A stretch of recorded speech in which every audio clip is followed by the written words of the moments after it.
नेपाल दर्पणमा साथी मदन पौड्यालसँगै अर्जुन पोखरेलको नमस्कार। नेपाल दर्पण उज्यालो रेडियो नेटवर्क काठमाडौँमा 90 मेगाहर्जसँगै देशभरि विभिन्न एफएम स्टेशनहरूबाट तथा मोबाइल एप्लिकेशन र अनलाइनबाट संसारभर एकसाथ प्रसारण भइरहेको छ।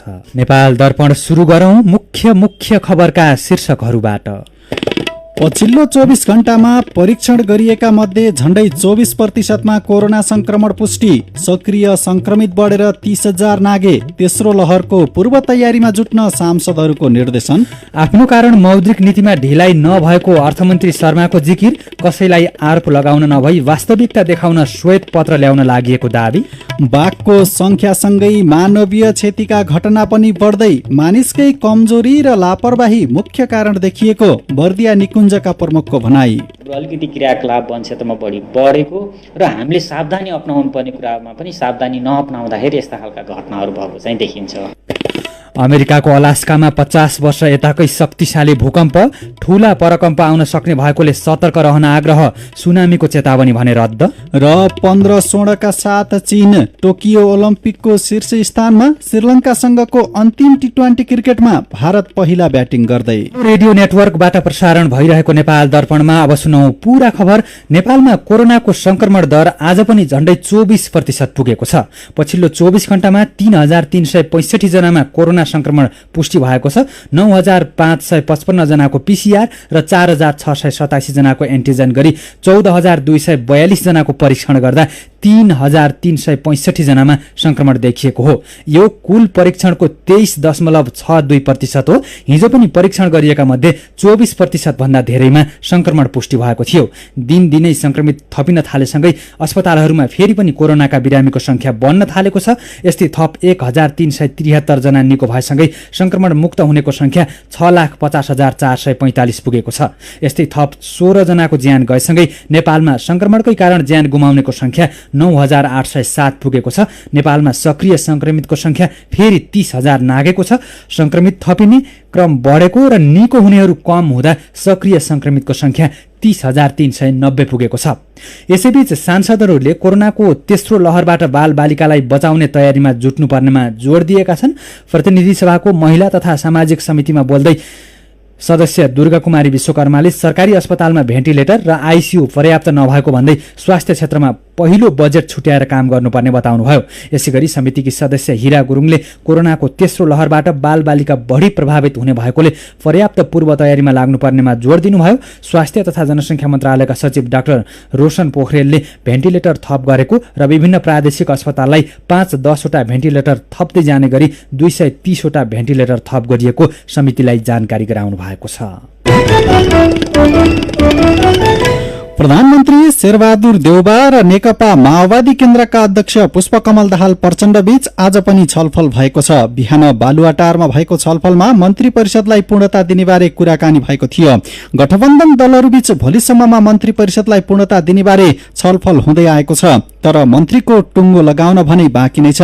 हिजो बसेको सत्तारूढ गठबन्धनको बैठकले छिट्टै मन्त्री परिषदलाई पूर्णता दिने निर्णय गरेको थियो। सत्ता साझेदार दलहरूबीचमा मन्त्री बन्ने व्यक्तिको टुङ्गो नलाग्दा प्रधानमन्त्रीमा नियुक्त भएको 2 हप्ता बित्दा समेत देउबाले मन्त्री परिषद विस्तार गर्न सक्नु भएको छैन। एमालेको माधव कुमार नेपाल पक्षले भने तत्काल सरकारमा सहभागी नहुने बताइसकेको छ। यसैबीच नेपाली कांग्रेसले क्रियाशील सदस्यता सम्बन्धी विवाद 5 दिनभित्र टुङ्ग्याउने निर्णय गरेको छ। पार्टी सभापति शेरबहादुर देउबाको निजी निवास बुढानीलकण्ठमा बसेको पदाधिकारी तथा पूर्व पदाधिकारीको बैठकले क्रियाशील सदस्यता छानबिन समितिले पार्टीका शीर्ष नेताबाट 5 दिनभित्र विवाद टुङ्गो लगाउने निर्णय गरेको हो। विवादित विषयलाई शीर्ष नेताले टुङ्ग्याएपछि महाधिवेशनका बाँकी प्रक्रिया प्रारम्भ हुने नेता रमेश लेखकले जानकारी दिनुभयो। क्रियाशील सदस्यताको छानबिनको अधिकांश काम सकिसकेका छौं। केही विषयहरू केन्द्रीय नेतृत्वमा नै केन्द्रीय नेताहरूको तहमै निर्णय गर्नुपर्ने भनेर हामीले पहिचान पनि गरिसकेका छौं। केन्द्रीय नेताहरूको तहमा प्रस्तुत गरिएका विषयहरू केन्द्रीय नेताहरूको तहबाटै छलफल गरेर निर्णय गर्ने भन्ने निर्णय भएको छ र उहाँहरूले त्यो निर्णय गर्नुहुन्छ र त्यसपछि अरू प्रक्रियाहरू पनि अगाडि बढ्छन्। यसैबीच सत्ता साझेदार जनता समाजवादी पार्टी जसपाले संगठन सुदृढीकरण तथा जागरण अभियानको कार्ययोजना पारित गरेको छ। पार्टी कार्यालय तुलसीलाल अमात्य स्मृति भवनमा बसेको केन्द्रीय कार्यकारिणी समितिको बैठकले संगठन सुदृढीकरण तथा जागरण अभियान 2078 को कार्ययोजना पारित गरेको हो। बैठकपछि पार्टी प्रवक्ता डम्बर खतिवड़ाले अभियान आउँदो भदौ 1 गतेदेखि मंसिर मसान्तसम्म चल्ने जानकारी दिनुभयो। अर्थमन्त्री जनार्दन शर्माले आफ्नो निर्देशनमा मौद्रिक नीति ल्याउन नरोकिएको दावी गर्नुभएको छ। काठमाडौँमा भएको कार्यक्रममा अर्थमन्त्री शर्माले नेपाल राष्ट्र बैंक स्वायत्त संस्था भएकोले मौद्रिक नीति ल्याउने वा रोक्न अथवा ढिलाइ गर्न निर्देशन दिने अधिकार आफूसँग नरहेको पनि बताउनुभयो। राष्ट्र बैंकका गभर्नरलाई देशको आर्थिक क्रियाकलाप, नागरिकको अपेक्षा र पूर्व निर्धारित कार्यक्रममा कुनै किसिमको नकारात्मक असर नपर्ने गरी मौद्रिक नीति ल्याउन मात्रै आफूले भनेको अर्थमन्त्री शर्माले जानकारी गराउनुभयो। श्वेत पत्रको सम्बन्धमा राखिएको जिज्ञासामा मन्त्री शर्माले कसैलाई गल्ती देखाउन नभई आफूले जिम्मेवारी लिँदा अर्थतन्त्रको वास्तविक चित्र कस्तो थियो भनेर जानकारी दिन मात्रै खोजिएको स्पष्ट पार्नुभयो। आफूलाई अहिले नागरिकका अपेक्षाहरूको भारीले त्रसित बनाएको भन्दै मन्त्री शर्माले कम समयमा धेरै काम गर्नुपर्ने चुनौती रहेको बताउनुभयो।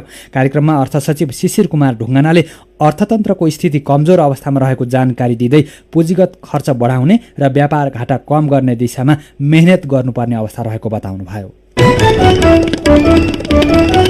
संसदीय समितिले कोरिया भाषा परीक्षा EPS पास भएका युवा कामका लागि कोरिया जान नपाएको विषयमा गम्भीर हुन सरकारलाई निर्देशन दिएको छ। राष्ट्रिय सभाको प्रत्यायोजित व्यवस्थापन तथा सरकारी आश्वासन समितिमा आज भएको बैठकमा सम्बन्धित मन्त्रालय र निकाय तथा पीडित पक्षको छलफलपछि कोरोनालाई मात्रै कारण बनाएर ती युवालाई रोक्न नहुने जनाउँदै छिटो र सरल माध्यमबाट पठाउन निर्देशन दिएको हो। समितिका सभापति रामनारायण बिडारीले प्रभावित युवाहरूले विभिन्न मन्त्रालयमा धाउँदा पनि काम नभएपछि आफू समक्ष उजुरी दिएकोले तत्काल यो प्रक्रिया अघि बढाउनु पर्ने बताउनुभयो। यसैबीच राष्ट्रिय योजना आयोगका उपाध्यक्ष डाक्टर विश्वनाथ पौडेलले शपथ ग्रहण गर्नु भएको छ। सिंहदरबारमा बिहान प्रधानमन्त्री शेरबहादुर देउवाले उहाँलाई शपथ ग्रहण गराउनु भएको हो। गएको मंगलबार बसेको मन्त्री परिषदको बैठकले राष्ट्रिय योजना आयोगको उपाध्यक्षमा डाक्टर विश्वनाथ पौडेललाई र सदस्यहरूमा रामकुमार फुयाल र दिलबहादुर लिम्बुलाई नियुक्त गरेको थियो। शपथ ग्रहण कार्यक्रमपछि उपाध्यक्ष डाक्टर विश्वनाथ पौडेलले कोरोना महामारी र बाढी पहिरो प्रभावका बारेमा ध्यान दिने बताउनु भएको छ। यसैबीच अर्थ मन्त्रालयले धितोपत्र बोर्डलाई 3 दिनभित्र स्पष्टीकरण दिन निर्देशन दिएको छ। सर्वोत्तम सिमेन्टले बुक बिल्डिङ मार्फत जारी गर्न लागेको प्राथमिक शेयर अर्थात् IPO मा धितोपत्र बोर्ड र नेपाल स्टक एक्सचेन्जका प्रमुखका आफन्तको नाममा शेयर रहेको समाचार बाहिरिएपछि अर्थ मन्त्रालयले धितोपत्र बोर्डको नाममा 3 दिने स्पष्टीकरण सोधेको हो। धितोपत्र बोर्डका अध्यक्ष भीष्मराज ढुङ्गानाले अमेरिकामा रहेकी छोरीको नाममा 11,900 किता शेयर किनेको र नेप्सेका CEO चन्द्रसिंह साउदले श्रीमतीको नाममा 10,000 किता शेयर खरिद गरेको समाचार बाहिर आएको थियो। धान तथा फलफूलका थप 24 जात सूचीकृतका लागि सिफारिस भएका छन्। उन्मोचन विधिबाट तयार भएका धानका 2वटा, 4वटा वर्णशंकर र 5वटा रैथाने गरी 11 जात राष्ट्रिय बिउबिजन समितिले सूचीकृतका लागि सरकारलाई सिफारिस गरेको हो।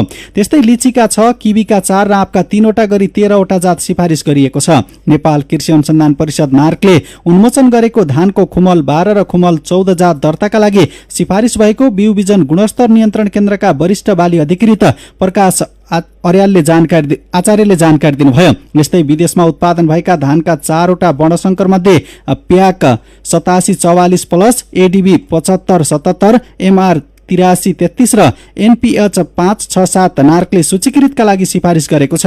समितिले गण्डकी आसपासका धानका रैथाने जात 1 ले रातो अनदी, कालो झिनुवा, बयर्नी र पहेँलेलाई पनि सिफारिस गरेको छ। लिचीका शाही, मुजफ्फरपुर, कलकतिया, रोज सेन्टेड, लेट सिडलेस र अर्ली सिडलेस गरी 6 जात र किवीका एवट, हेवाड, बुर्नो र एलिसन 4 जात सिफारिस गरिएको छ। आँपका आम्रपाली, मालदा र दशहरी जात सूचीकृतका लागि सिफारिस भएका छन्। पहिलेदेखि प्रयोगमा आइरहेका कतिपय जात सूचीकरण नहुँदा बिउ बिरुवाको बिक्री वितरण तथा बीमा नहुने समस्या रहेकोमा सरकारले सूचीकृत गरेपछि किसान तथा बिउ कम्पनीलाई कारोबार र उत्पादन गर्न सहज हुने केन्द्रका प्रमुख एवं राष्ट्रिय बिउबिजन समितिका सदस्य सचिव बेनु प्रसाद प्रसाईले बताउनुभयो। सिफारिस भएका जात मन्त्री परिषदको निर्णयका आधारमा राजपत्रमा प्रकाशित भएपछि आधिकारिक रूपमा प्रयोगमा आउनेछन्। सीधा कुरा प्रश्न विचार यो हो उज्यालो रेडियो नेटवर्क काठमाडौँमा 90 मेगाहर्ज। नेपाल दर्पणमा बाघ र मानिस बीचको द्वन्द्व कम गर्ने उपाय बारेको कुराकानीसँगै खबरको सिलसिला बाँकी नै छ, सुन्दै गर्नुहोला। तपाईँ अहिले रेडियो मोबाइल एप्लिकेसन र अनलाइनबाट प्रसारण भइरहेको उज्यालो रेडियो नेटवर्कको नेपाल दर्पण सुन्दै हुनुहुन्छ। यतिन्जेल हामीले पछिल्लो 24 घण्टामा परीक्षण गरिएका मध्ये झण्डै 24% कोरोना पुष्टि, सक्रिय संक्रमितको संख्या बढेर 30,000 नाग्यो।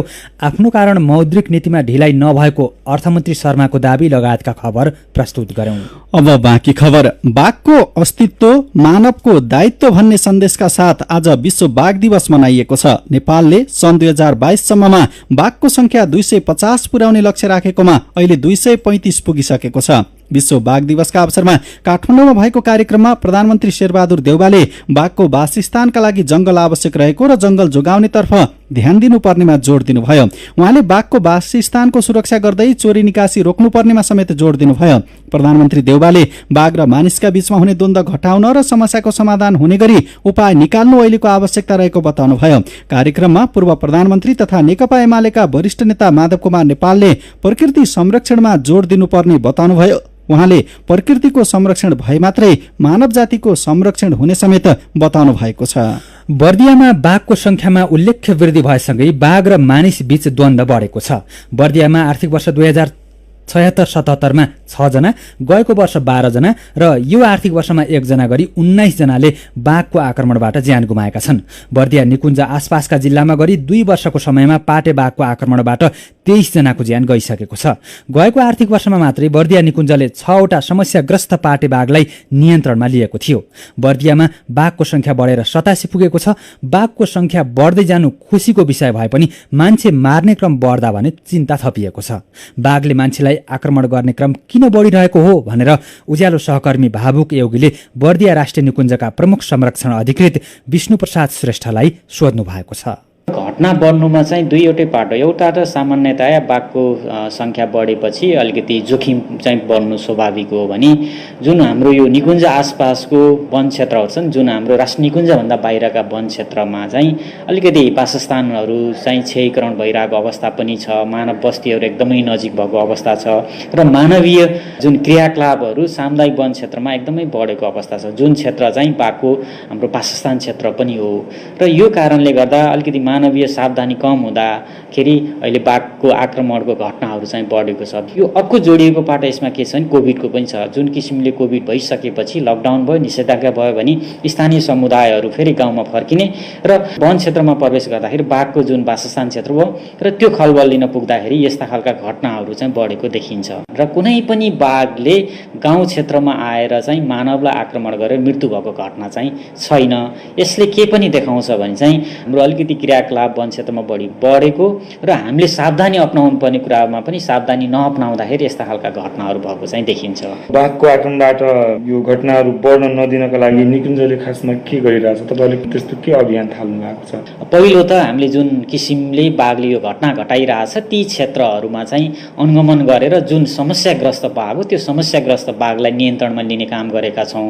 दोस्रो चाहिँ जुन जुन क्षेत्रमा चाहिँ यस्ता खालका घटना भएको छ त्यो समुदायमा जहाँ अझै जोखिम क्षेत्र रहेको छ त्यस्तो समुदायहरूलाई चाहिँ बाघको आनी बानी सम्बन्धी चाहिँ सचेतना गराउने, जसले गर्दा भोलि पनि यस्ता खालका मानवीय क्षति नहोस् भनेर त्यो काम गरेका छौँ। भने निकुञ्जभित्र विशेष गरी बाघको वासस्थानसँग सम्बन्धित पाटोलाई चाहिँ एकदमै बढी जोड गरेका छौँ। जुन आहारा प्रजातिलाई आवश्यक पर्ने जस्तै घाँसी मैदान, पानीहरूको स्रोतहरूको व्यवस्थापन गर्ने काममा एकदमै बढी जोड गरेका छौँ र यो वर्ष पनि हामीले धेरै कामहरू गरेका छौँ। मानव र वन्यजन्तु बीचको द्वन्द्व होइन, यसलाई सहअस्तित्व कायम गर्नुपर्छ भन्ने हिसाबले हामीले मानव वन्यजन्तु द्वन्द्व न्यूनीकरण तथा व्यवस्थापन सम्बन्धी रणनीतिक योजना बनाएका छौँ, जसले गर्दा भोलिका दिनहरूमा यो किसिमको क्षति अथवा यो किसिमको द्वन्द्व चाहिँ कम भएर मानव र वन्यजन्तु बीच सहअस्तित्व कायम गर्नलाई चाहिँ सहयोग पुग्ने हामीले आशा लिएका छौँ।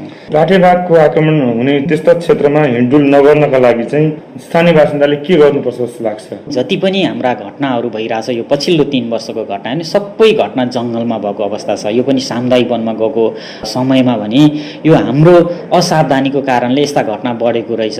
त्यसकारणले मेरो अनुरोध चाहिँ के छ भने स्थानीय समुदायलाई पहिलो त जुन जुन क्षेत्र अलिकति बाघको हिसाबले बढी संवेदनशील छ, बाघको वासस्थान क्षेत्र छ, त्यस्तो संवेदनशील क्षेत्रमा सकभर नजाने जानै पर्यो भने चाहिँ एक्लै नजाने, समूहमा जाने र बच्चा बच्ची बुढा पाकाहरूलाई पनि भाग पाइने वन क्षेत्रमा चाहिँ जान नदिने। त्यसै गरी रातको समयमा यस्ता खालका क्षेत्रहरूमा चाहिँ हिँडडुल नगर्ने अथवा बाइकमा साइकलमा पनि प्रवेश नगर्ने काम गरियो भने र बाघको आनीबानी अलिकति हामीले थाहा पाइयो भने पक्कै पनि यस्ता घटनाहरू चाहिँ हामीले कम गर्न सकिन्छ। यस्तै बाघ लगायत अन्य हिंस्रक वन्यजन्तुहरू आफ्नो क्षेत्रमा आएको छ भने हाम्रो नजिकको निकुञ्जको पोस्ट अथवा हाम्रो हेडक्वार्टर अथवा अन्य प्रहरी निकाय अथवा वन कार्यालयलाई चाहिँ सूचना दिनलाई अनुरोध गर्न चाहन्छु, जसले गर्दा हामी इमिडिएट टिम पठाएर त्यसलाई अलिकति व्यवस्थापन गर्ने पाटोमा हामीले सहयोग गर्नेछौँ।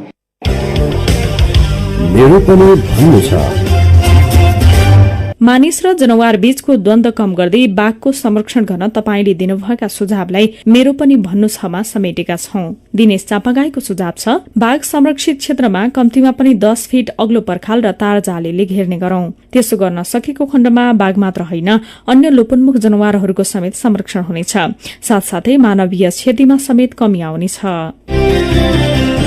अव्यवस्थित जंगल फडानी र बसोबासले जंगली जनावर र मानिसमा द्वन्द्वको सृजना भएको देखिन्छ भन्दै सुजन पाण्डे लेख्नुहुन्छ। निकुञ्ज र संरक्षण क्षेत्रको स्थापनाले मात्र हुँदैन, सरकारले मानव बस्तीलाई व्यवस्थित बनाओस् र जंगली जनावरको बाँच्न पाउने हकको प्रत्याभूत गरोस्।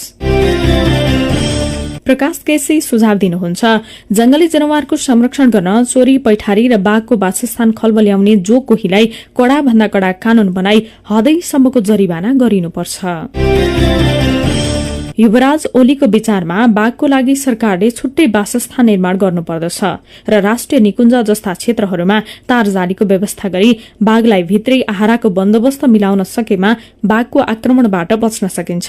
राष्ट्रिय निकुञ्जमा भएको सड़कको विकल्पमा अर्को सड़क निर्माण गर्न सके र बाघलाई छुट्टै सुरक्षित तरिकाले राख्न सकियो भने बाघको संरक्षण हुने थियो।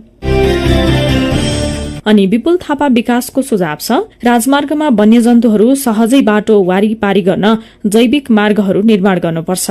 जनावरहरू सहजै बाटो वारपार गर्न अण्डरपास वा फ्लाइङ ओभर पुल बनाइनुपर्छ। विचारका लागि तपाईलाई धन्यवाद। मेरो पनि भन्नु छ। मेरो पनि भन्नु छ प्रस्तुत गर्दै हुनुहुन्थ्यो साथी राधा ढुङ्गाना। सीधा कुरा प्रश्न विचार, यो हो उज्यालो रेडियो नेटवर्क काठमाडौँमा 90 मेगाहर्ज। नेपाल दर्पणमा खबरको सिलसिला बाँकी नै छ, सुन्दै गर्नुहोला। विभिन्न रेडियो स्टेशनबाट मेचीदेखि महाकालीसम्म र मोबाइल एप्लिकेशन तथा अनलाइनबाट संसारभरि एकसाथ प्रसारण भइरहेको नेपाल दर्पणमा तपाईलाई फेरि स्वागत छ। अब बाँकी खबर। 2 जना युवतीलाई भारतमा बेच्न लागेको आरोपमा प्रहरीले वीरगञ्जबाट 2 जना महिलालाई पक्राउ गरेको छ। 16 वर्ष र 20 वर्षका किशोरीलाई भारतको बिहार पुर्याएर बेचबिखन गर्न खोजेको आरोपमा प्रहरीले झापाको बिर्तामोडकी लक्ष्मीदास र सुनसरीको इटहरीकी खुशबु विश्वकर्मालाई पक्राउ गरेको हो। घटनामा संलग्न रहेर फरार अन्य 3 जनाको खोजी भइरहेको प्रहरीले जनाएको छ। रुकुम पश्चिमको त्रिवेणी गाउँपालिका 4 की 26 वर्षकी मनकला खत्री खड्काको हत्यामा संलग्न भएको आरोपमा 2 जना पक्राउ परेका छन्। त्रिवेणी गाउँपालिका वडा नम्बर 4 का 15 र 11 वर्षका 2 जना नाबालक पक्राउ परेका प्रहरीले जनाएको छ। उनीहरूले मनकलाको शरीरमा रहेका सुनका गरगहना लगेको प्रहरीले जनाएको छ।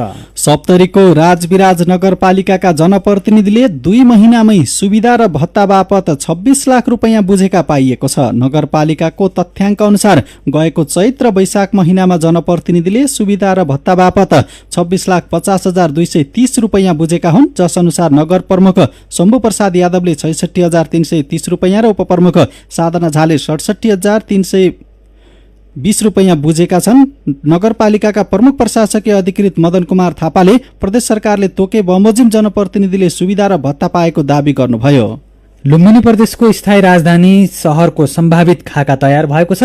आज दाङ देउखुरीको राप्ती गाउँपालिकाको सभा हलमा प्रदेश पूर्वाधार प्राधिकरणको आयोजनामा राप्ती गाउँपालिका, गडवा गाउँपालिका र शीतगंगा नगरपालिकाका सरोकारवालामाझ राजधानी शहरको खाका प्रस्तुत गरिएको हो।7 बजार परिसूचक नेप्से आज घटेको छ। होटल र विकास बैंक बाहेक अरू सबै समूहको शेयर घटेपछि नेप्से 15.11 अङ्कले घटेर 3079.83 बिन्दुमा झरेको हो। आज 217 कम्पनीका 2 करोड 60 लाख किता शेयर 10 अर्ब 90 करोड रुपैयाँमा कारोबार भएका छन्।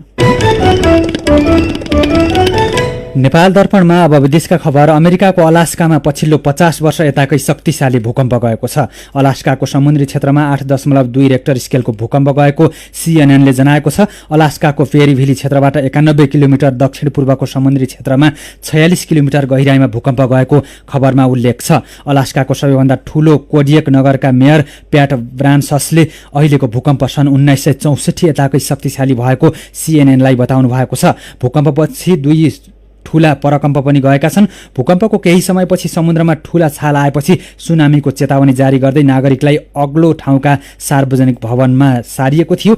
समुद्रमा 1 फिट भन्दा अग्लो गरी छाल आउने क्रम रोकिएपछि अहिले सुनामीको चेतावनी भने हटाइएको छ। तर तटीय क्षेत्र र सामुद्रिक टापुका हजारौं नागरिक सुनामीको डरले उच्च भागमा पुगेका छन्। अझै ठूला परकम्प आउन सक्ने भएकोले सतर्क रहेर बस्न अमेरिकी भूगर्भीय सर्वेक्षण केन्द्र र राष्ट्रिय सुनामी चेतावनी केन्द्रले आग्रह गरेका छन्।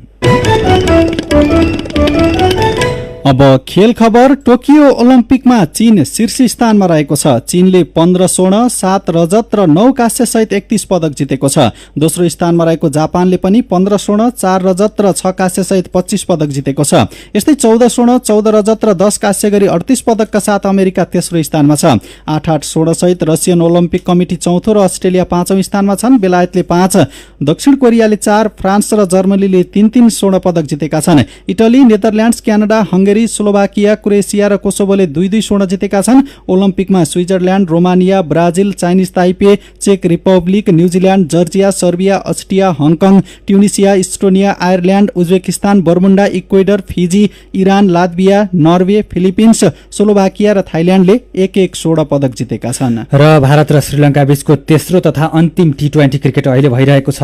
कोलम्बोको प्रेमदासा स्टेडियममा भारतले टस जितेर पहिले ब्याटिङ गरिरहेको छ। भारतले ताजा अवस्थामा 3 ओभरको खेल सकिँदा 1 विकेट गुमाएर 14 रन बनाएको छ। भारतका कप्तान शिखर धवन खाता नै नखोली आउट भएका छन्। अहिले देवदत्त पडिक्कल 6 र ऋतुराज गायकवाड 8 रन बनाएर खेलिरहेका छन्। 3 खेलको श्रृङ्खला 1-1 को बराबरीमा रहेकोले आजको खेल जित्ने टोलीले श्रृङ्खला नै जित्नेछ। भारतीय खेलाडी कृणाल पाण्डेमा कोरोना संक्रमण देखिएपछि भारत 7 जना नियमित खेलाडी बिनै प्रतियोगिता खेलिरहेको छ। यसअघि भएको 1 दिवसीय क्रिकेट श्रृङ्खला भारतले जितिसकेको छ।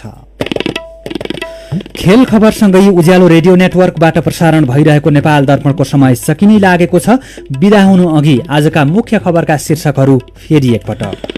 पछिल्लो 24 घण्टामा परीक्षण गरिएका मध्ये झण्डै 24% कोरोना संक्रमण पुष्टि। सक्रिय संक्रमित बढेर 30,000 नागे। तेस्रो लहरको पूर्व तयारीमा जुट्न सांसदहरूको निर्देशन। आफ्नो कारण मौद्रिक नीतिमा ढिलाइ नभएको अर्थमन्त्री शर्माको जिकिर। कसैलाई आरोप लगाउन नभई वास्तविकता देखाउन श्वेत पत्र ल्याउन लागिएको दावी। बाघको संख्यासँगै मानवीय क्षतिका घटना पनि बढ्दै। मानिसकै कमजोरी र लापरवाही मुख्य कारण देखिएको बर्दिया निकुञ्जका प्रमुखको भनाई। अमेरिकाको अलास्कामा 50 वर्ष यताकै शक्तिशाली भूकम्प ठूला परकम्प आउन सक्ने भएकोले सतर्क रहन आग्रह। सुनामीको चेतावनी भने रद्द। र 15 स्वर्णका साथ चीन टोकियो ओलम्पिकको शीर्ष स्थानमा। श्रीलङ्कासँगको अन्तिम T20 क्रिकेटमा भारत पहिला ब्याटिङ गर्दै। आजको नेपाल दर्पण सकिएको छ।